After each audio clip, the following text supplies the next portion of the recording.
Olá, eu sou a Tayana Conrad. Começa agora mais um programa Conexão Legislativa. E hoje, para conversar com a gente, eu trouxe aqui a doutora Melissa Piva, ela que é coordenadora da UPA 24 Horas da cidade de Cabreúva. Ela vai conversar um pouquinho com a gente sobre a situação, né, da cidade de Cabreúva, vai falar aí dos mais de 15 dias sem mortes na cidade por Covid. E a gente vai falar também do centro de testagem e também da profilaxia. Seja muito bem-vinda, doutora Melissa. Obrigada, boa tarde, Tayara. Eu que agradeço, boa tarde. Doutora, então a gente vai começar, né, a falar um pouquinho sobre a criação, né, do Centro de Referência para Testagem e o protocolo da profilaxia. Que foram duas novidades recentes, né, aí, anunciadas pelo prefeito da cidade e pela secretária. Eu queria que você falasse um pouquinho para a gente, né, sobre a importância dessas duas novidades, sobre tanto o centro de testagem, quanto agora essa medida preventiva aí da profilaxia também. Certo. Então, esse centro de testagem, ele foi feito em uma unidade separada dos atendimentos médicos. Então, hoje, os atendimentos médicos, tanto em outras patologias, como o coronavírus, ele é realizado nas UBSs, né? Na UPA, que é o pronto atendimento do Jacaré, e também na Santa Casa. Esses três setores, né, eles são responsáveis por todos os atendimentos do coronavírus. Só que se o paciente procura essas unidades antes do terceiro dia de sintomas, ele ainda não está no período certo de testar, de fazer a coleta do exame. Então, justamente foi criado esse centro de referência de testagem para que o paciente não fique circulando nessas unidades e ele faz o agendamento pelo telefone, né, contando o terceiro dia. E aí ele pode fazer o agendamento, ele vai até esse local e aí ele pode fazer a coleta lá, né? O resultado desse exame é passado para o paciente pelo telefone mesmo. Ou, se der positivo, ele é encaminhado para orientações ou na UBS ou em algum outro estabelecimento de saúde. E aí, sobre essa nova medida preventiva aí da profilaxia também, você conta um pouquinho para a gente como que funciona?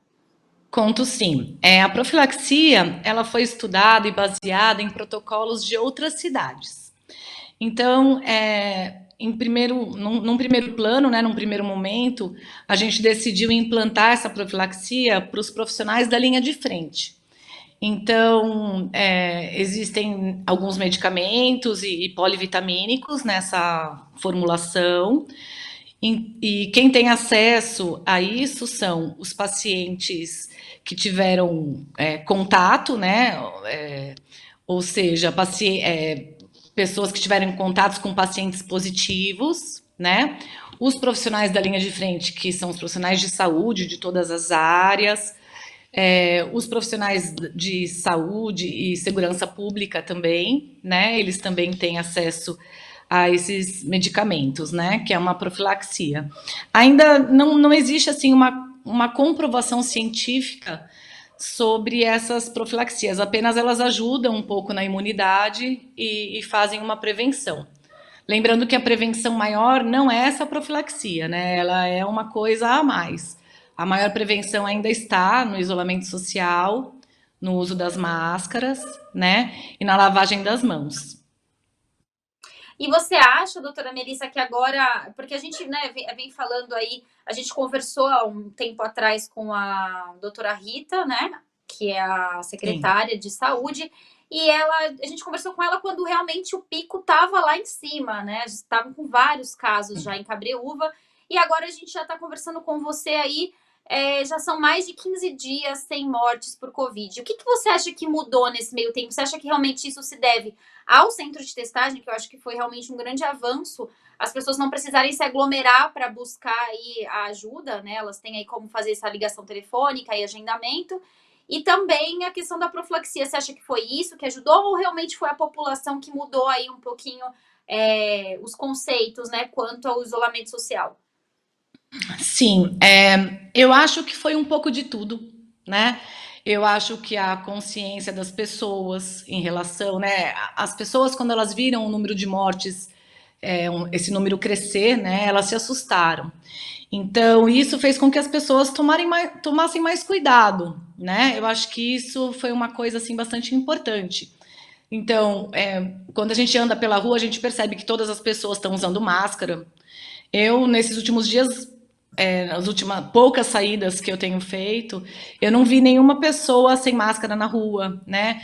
Teve também o comércio apoiando essas medidas, né, do uso da máscara, só entra no estabelecimento com o uso da máscara, todos os estabelecimentos têm álcool gel na entrada. Então, eu acho que foram todas essas coisas, né? É, a vigilância sempre em cima, sempre olhando esses estabelecimentos, a consciência da população, como eu disse, esse centro de testagem que impede que as pessoas fiquem circulando entre as unidades de saúde, que são ambientes considerados contaminados, né? Então eu acho que foi um conjunto, né? Todo esse conjunto, essa consciência. E eu acho que uma outra coisa que influenciou também é que a gente teve um pico mesmo, como você disse, há um mês e meio atrás, mais ou menos, mas eu acho que foi um pico em toda a região. Eu acredito que tenha sido o nosso pico mesmo, e que é uma tendência mesmo ter uma baixada pela consciência das pessoas, né? Então, graças a Deus, hoje são 17 dias sem mortes por Covid. A gente percebe também nas unidades de saúde que o movimento vem caindo, né? Tem menos casos notificados ao dia.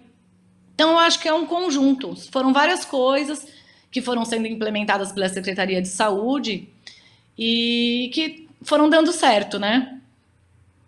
Sim, né? Ainda bem que a população também se conscientizou, que realmente é um grande passo. Agora você falou um pouquinho pra gente aí sobre como funciona, né? Você tá desconfiado ou tá com algum sintoma de Covid, faz a ligação, vai ao centro de testagem, testou positivo. Qual é o procedimento que vocês fazem depois? Vocês analisam caso a caso? Como que funciona? Cada caso é um caso, né? A gente lembra que essa doença, ela pode aparecer com sintomas bem leves para muitas pessoas, né? Então as pessoas vão essa doença vai se assemelhar a uma gripe comum, né? Um resfriado, alguma coisa. Não são todas as pessoas que ficam num quadro grave. Então eu acho que tendo a testagem positiva tem que ser avaliado caso a caso, né? Se a pessoa está tendo febre, falta de ar, alguma coisa que agrave esse quadro, né? E sempre pensando que a pessoa que é positiva, a melhor coisa que ela pode fazer é se isolar, né? Respeitar esse isolamento para não contaminar as outras pessoas. Então, eu acho que isso é o mais importante, né? Que as pessoas, quando elas derem positivo, que elas cumpram rigorosamente o isolamento. Isso não é uma brincadeira, né? Então, você sabe que está positivo e vai ao mercado? Quer dizer, a gente vê que isso acontece, então não são todas as pessoas que têm essa consciência, mas é muito importante. A gente entende que é difícil a pessoa se isolar, né? Esse isolamento, essa quarentena, mas isso é primordial, né? Para dar certo. E vocês têm algum posto de acolhimento específico para casos de pacientes que precisam realmente de uma ajuda médica mais rigorosa? Não, não tem um ponto específico.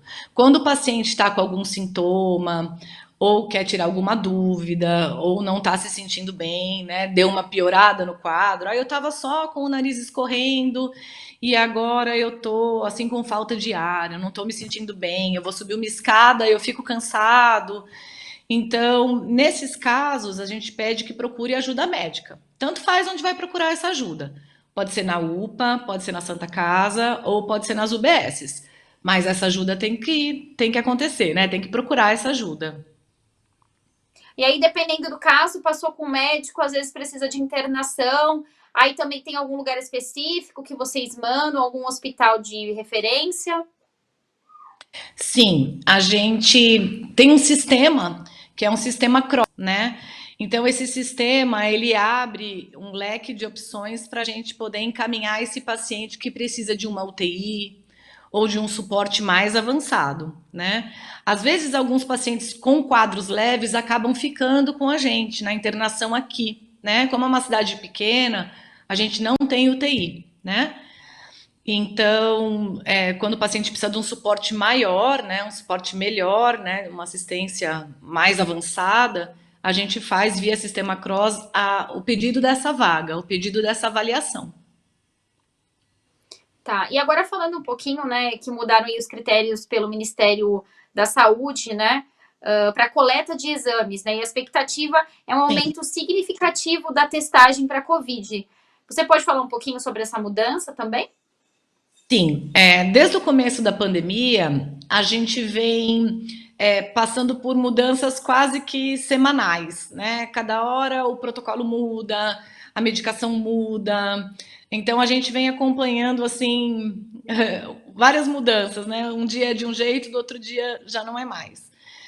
Então, o último lançamento, né, a última proposta do Ministério foi que houvesse uma ampliação dos testes, né?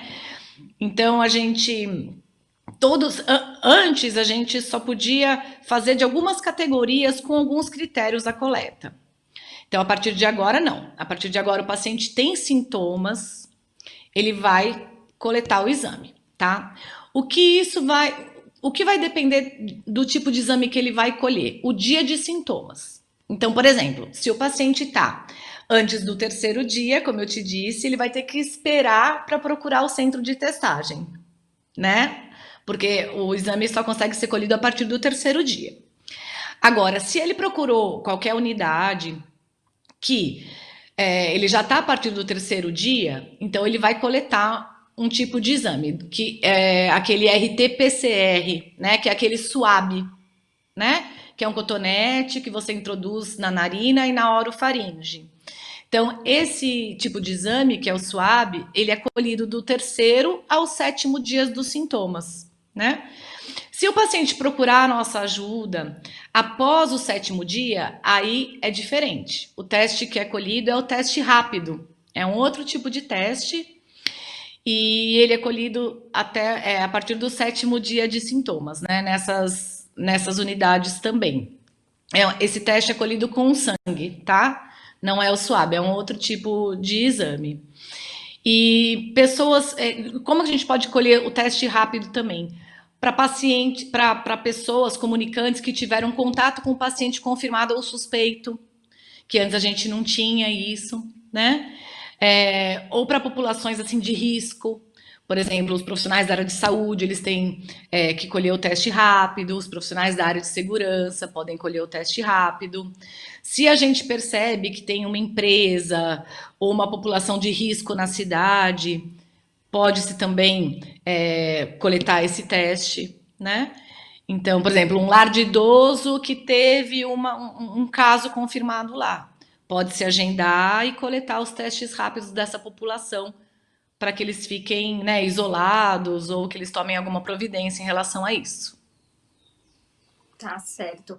Agora a gente sabe, né, que a cidade de vocês, então, tá com aí. Você agora atualizou a gente 17 dias, né, sem mortes por Covid. É importante frisar, né, Sim, essa notícia bastante durante o programa, porque como eu te falei anteriormente, eu conversei com a Rita realmente há um mês e meio atrás, e a situação sim, era outra, e era bem preocupante. Vocês estavam também recebendo apoio de cidades vizinhas, né, de Campinas, se sim. precisasse remover pacientes. Isso já não está acontecendo mais, né? Vocês estão conseguindo aí manter a cidade longe do vírus, né? Então, realmente já saiu desse cenário crítico. O que você espera agora também para as próximas semanas? Você acha que deve diminuir mais ainda? Assim, a gente está lidando com uma doença nova, né? Então a gente não sabe dizer como serão as próximas semanas. A gente espera que a gente já tenha vivido aquele pico que a doutora Rita falou com você, né, um mês e meio atrás. Então, a gente espera que aquilo tenha sido o nosso pico e que daqui para frente a gente tenha uma diminuição do número de casos, né? Então, isso é o que a gente espera que aconteça. Para isso acontecer, as pessoas têm que continuar com a consciência de toda a prevenção, né? Aquilo que eu te falei, se manter isolado quando você for positivo, levar isso muito a sério, Lavagem das mãos é muito importante. Sair de casa quando for necessário mesmo, né? Não ficar se expondo demais, aglomeração em festas. Tentar evitar o contato, né? Usar sempre a máscara quando precisar sair de casa. Então, a gente teve essa melhora no quadro da cidade, mas a gente não pode relaxar. Não é porque isso aconteceu que a gente está livre da doença. Pelo contrário, ela está aí ainda, ela ainda está acontecendo, ela está em menor número, graças a Deus, mas ela ainda está presente, né? Então a gente tem que se cuidar. E você consegue atualizar e até para quem está em casa ficar por dentro, né, dos números da doença na cidade? Você tem aí os números de casos confirmados? Tenho, eu anotei aqui, ó. Eu tenho o boletim de anteontem, né? A gente não teve mais mortes desde o dia 11 de agosto. E hoje o quadro, o que eu posso te dizer é que a gente tem mais de 1.000 pacientes recuperados. O último número que eu levantei foram 1.004, né, pacientes recuperados. Hoje a cidade está com 680 pessoas isoladas, né, com quadros confirmados ou suspeitos, isoladas na sua casa, né? Uhum. E a gente continua com o número de mortes de 37 casos e nenhuma morte suspeita, né? Então a gente não teve nos últimos dias nenhuma morte relacionada ao Covid, nem em casos confirmados, nem em casos suspeitos. Tá certo. E aí eu tenho uma outra informação aqui, né, que foi passada até pela assessoria da prefeitura, que desde o início da pandemia, né, em março, houve uma parceria com a vigilância epidemiológica e a atenção básica da saúde de Cabreúva definiu que o trabalho de monitorar os casos de Covid-19 e tirar dúvidas sobre a doença seria feito por equipes em unidades de saúde, por Sim, telefone. Segundo dados da vigilância epidemiológica, que recebe todas as notificações de gripe ou suspeita de Covid, desde o início da pandemia, em 15 de março até agora, já foram registradas 6.000 notificações, né? Explica pra gente qual que é a sim, importância também desse formato que vocês tiveram de informações, né? sim. Quem faz esse trabalho são as UBSs, né? Então as enfermeiras das UBSs, elas são responsáveis por essas ligações. Essas ligações, por exemplo, se o paciente está isolado por 14 dias, ele vai receber em torno de 3 ligações, né? Eles vão fazer algumas ligações para saber como que o paciente está, se ele teve uma piora do quadro, se ele quer tirar alguma dúvida, se ele precisa de atendimento médico ou não, né? Então, dentro desses 14 dias de isolamento, o, o paciente vai receber essas ligações e vai ser orientado, vai ser informado do que como ele deve se comportar, né? Além disso, não é só a orientação e o acompanhamento desses pacientes positivos, né? Lembrando que cada UBS faz as ligações para a sua região, né? Cada bairro faz ligação para os pacientes que englobam aquela região, né? Aquele bairro. Essas enfermeiras também recebem algumas ligações de pacientes que não colheram e que têm dúvida. Eu tenho um pai que está morando aqui em casa e que não está bem, está com esses sintomas, devo procurar ajuda ou não, né? Então, é feito dessa maneira.